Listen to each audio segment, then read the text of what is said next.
महर्षि दयानंद सरस्वती जी ने अमर ग्रंथ सत्यार्थ प्रकाश की रचना की है। हम सभी इस ग्रंथ के तीसरे समोल्लास को भी पढ़ रहे हैं, जिसमें पठन पाठन विषय है। पिछले दिनों हम सब ने जाना था कि अभाव 5 प्रकार के होते हैं। उसमें सबसे पहला अभाव है प्रागाभाव। क्या है? प्रागाभाव। माने प्रागाभाव ये है कि कोई पदार्थ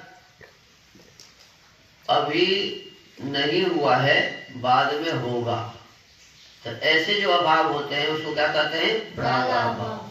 जैसे पति पत्नी है लेकिन संतान अभी नहीं हुआ, तो संतान अभी नहीं हुआ है, ये है प्रागाभाव।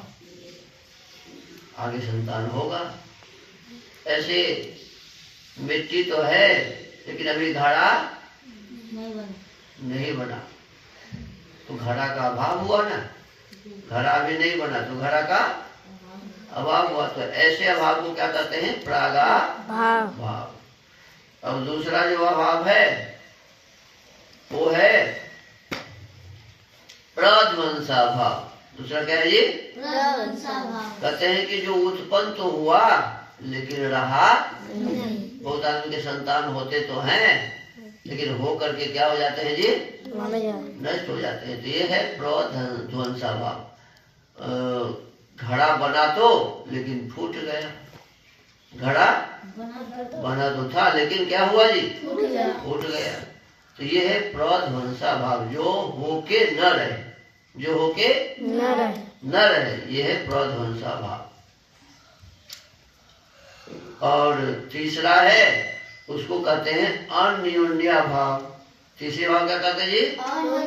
अन्योन्याभाव। जैसे घोड़ा भी है, गाय भी है, लेकिन गाय में घोड़ा नहीं है और घोड़े में गाय नहीं। ये है अन्योन्याभाव, एक में दूसरे का भाव और अन्य में अन्य का भाव।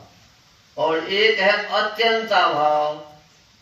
अत्यंताभाव मतलब है कभी न था, न आज है और न कभी होगा। जैसे आदमी का सींग होता है, आदमी का सींग नहीं, पहले भी नहीं कभी हुआ, अभी भी नहीं है, आगे भी नहीं होगा। तो ये है अत्यंताभाव। ख पुष्प माने आकाश का फूल। आकाश का फूल होता है क्या? नहीं। नरसिंह, ख पुष्प, ये सब नहीं होगा। बंध्या का पुत्र जो हिजरा है उसका बेटा कहाँ से होगा? है? जो संतान उत्पन्न करने योग्य क्षमता जिनमें नहीं है उनका संतान होगा क्या? नहीं। तो इसको कहते हैं बंध्या का पुत्र न होना। तो इस प्रकार से ये अत्यंताभाव। फिर कहते हैं एक अभाव है संसर्गाभाव। क्या है जी? संसर्गाभाव। जैसे घड़ा यहाँ नहीं है तो हम क्या करेंगे जी? दूसरी जगह जाके खोजेंगे। झाड़ू यहाँ नहीं है तो दूसरी जगह जाके खोज के लाएंगे।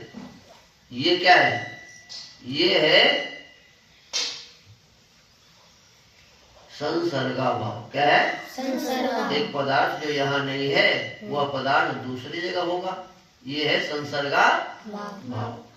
तो इस प्रकार से 5 प्रकार के अभाव को हम सबने जाना था। आज जो विषय है वो वैशेषिक दर्शन अध्याय 9 आहनिक 2 का सूत्र 10 है। कहते हैं इंद्रिय दोषात् संस्कार दोषात् च विद्या।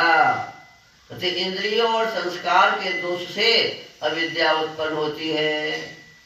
अब देखो, एक कहते हैं कि नेत्र आदि इंद्रियों में, ये हमारा आंख है ना जी, कान है, जिह्वा है, त्वचा है। कहते नेत्र आदि इंद्रियों में किसी रोग से अथवा अल्प प्रकाश आदि कारणों से विषय ग्रहण करने की क्षमता में दुर्बलता आ जाना इंद्रिय दोष है। अब किताब लेते हैं लेकिन किताब का अक्षर पढ़ नहीं पाते, तो क्या हो गया जी? ये क्या हुआ? ये हम जो इसको नहीं पढ़ पाते, इसका मतलब है कि हमारे आंख में कोई दोष हो गया है। मोतियाबिंद हो सकता है, रतौंधी हो सकती है, और भी अनेक प्रकार की बातें हैं जिसके कारण हम देख नहीं रहे हैं। तो जो नहीं देखना है वो दोष के कारण है, उसी दोष का नाम है अविद्या है। और पूर्वानुभव से उत्पन्न संस्कार, भावना का वासना आदि दोषों से युक्त होना संस्कार दोष कहता है। अब जो चीज देखना है आंख से वो चीज नहीं देखा, जो नहीं देखना वह देखा, तो ये भी क्या है जी, ये संस्कार दोष के कारण है। कहते इन दोनों प्रकार के दोषों से अविद्या उत्पन्न होती है। अविद्या का मतलब मिथ्या ज्ञान, अविद्या का मतलब मिथ्या ज्ञान, गलत ज्ञान। तो मिथ्या ज्ञान उत्पन्न होती है, अविद्या उत्पन्न होती है, या तो कोई रोग हो गया है या पूर्वानुभव से उत्पन्न संस्कार के कारण मन में जो वासनाएं उत्पन्न होती रहती हैं, तो ये इसके कारण दोष उत्पन्न हो जाता है। इसी को कहते हैं अविद्या। इसको क्या कहते हैं जी? अविद्या। अविद्या। जो दोष उत्पन्न हो गया उसी का नाम क्या है? अविद्या। तो कहते हैं इस इंद्रियों और संस्कार के दोष के कारण, चाहे आंख में दोष हो गया, चाहे हमारे संस्कार में दोष है, चाहे हमारे आंख में दोष हो गया, चाहे कोई संस्कार हमारा गलत है कि हम गलत देखना चाहते हैं, तो इन दोनों के कारण अविद्या उत्पन्न होती है।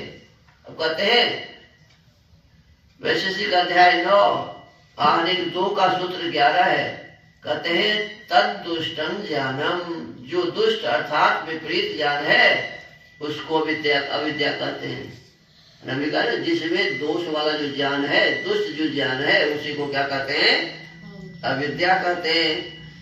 यहाँ गत सूत्र से अविद्या की अनुवृत्ति है, तद वह अविद्या दुष्ट ज्ञानम, दोष युक्त ज्ञान है। सूत्र में तत्पद अव्यय है, 4 गण 1 4 57, जो कि अविद्या की ओर संकेत करता है। पूर्व सूत्रोक्त अविद्या का स्वरूप न विद्या अविद्या, जहाँ विद्या नहीं है वही क्या है जी? जो विद्या नहीं है वही अविद्या है। अज्ञानम अर्थात विद्या ज्ञान का अभाव, विद्या कहते हैं ज्ञान को, अज्ञान का अभाव को अविद्या कहते हैं। ज्ञान का अभाव अविद्या, अज्ञान कहते हैं। विद्या ज्ञान का अभाव अविद्या, अज्ञान नहीं अपितु वह दुष्ट ज्ञान। देखो दुष्ट ज्ञान अविद्या है, क्या है जी? दुष्ट ज्ञान। अविद्या का अभाव जो है, विद्या का अभाव नहीं है माने अविद्या। तो अविद्या क्या है? तो कहते हैं दुष्ट ज्ञान, विपरीत ज्ञान, उल्टा ज्ञान अविद्या। माने जो बात जैसे है उसको न जानकर उसका उल्टा जानना, ये अविद्या है। विपरीत ज्ञान अन्यथा ख्याति स्वरूप है, अर्थात अतस्मिन् तदिति ज्ञानम अविद्या, जो वस्तु जैसी नहीं है उसका वैसा देखना अविद्या, मिथ्या ज्ञान, विपरीत ज्ञान है। अब यहाँ उदाहरण देते हैं, इंद्रिय दोषात, एक चंद्रमा है, चंद्रमा कितने हैं जी? एक। लेकिन आंख में दोष उत्पन्न हो गया तो 2 चंद्रमा दिखता है। आंख से कितना दिखता है जी? 2 चंद्रमा दिखता है। एक चंद्रमा के 2 चंद्रमा दिखना, ये क्या है? अविद्या। श्वेत वस्त्र को कहेगा आदमी अरे तो पीला है, उजला कपड़ा कैसा दिखता है? पीला, तो ये अविद्या है। सांप को रस्सी समझ लेता है और रस्सी को सांप समझ लेता है, ये उल्टा ज्ञान अविद्या है। सांप को रस्सी अथवा रस्सी को सांप समझना, धूल को धूम। अब जैसे बहुत जोर से आंधी चलती रहती है तो जैसे धुआं होता है वैसे गर्दा उड़ता रहता है ना, तो गर्दा को लोग धुआं कह देता है और धुआं को गर्दा कह देता है। ये जो है जो अविद्या है।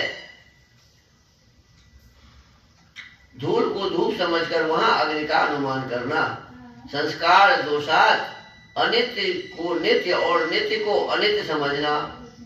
जो सदा रहने वाला है उसको माने खत्म हो जाने वाला मानता है, और जो खत्म होने वाला है उसको सदा रहने वाला मानता है।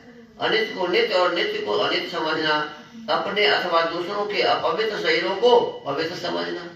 अभी हमारा आपका शरीर अपवित्र है, लेकिन कई आदमी इसको पवित्र समझता है, यह अविद्या है। दुख बहुल भोगों को सुखद समझना, अब जो जिस भोग में दुख है उसी को सुख समझता है, और हितकर सुखद बातों का व्यवहारों को दुखद समझना। शरीर मन आदि जड़ पदार्थों को आत्मा चेतन समझना। अब देखो कई आदमी मिट्टी को भगवान मानता है, मिट्टी को ही क्या मानता है? भगवान मानता है।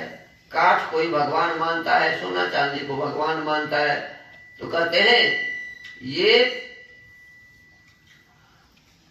जड़ पदार्थों को आत्मा चेतन समझना इत्यादि सब अविद्या मिथ्या ज्ञान विपरीत ज्ञान का स्वरूप है। तो हमको आपको इस अविद्या को समझकर अपने भीतर से अविद्या को हटाने का काम करना चाहिए। तो यही विषय आज था। आज के इस सत्यार्थ का स्वाध्याय के क्रम को यही विराम देते हैं। ओम।